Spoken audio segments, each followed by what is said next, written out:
నమస్కారం ఈటీవీ 360కి స్వాగతం ముందుగా ప్రధానాంశాలు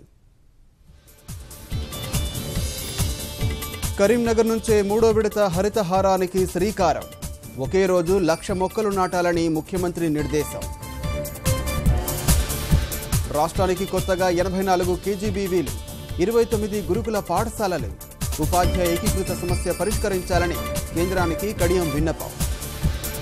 స్వచ్ఛ స్టేషన్ ర్యాంకుల్లో A1 కేటగిరీలో సికింద్రాబాద్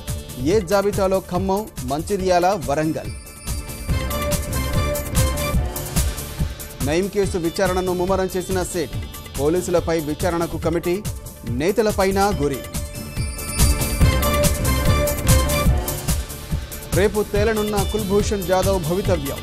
తీర్పు వెలువరించనున్న అంతర్జాతీయ న్యాయస్థానం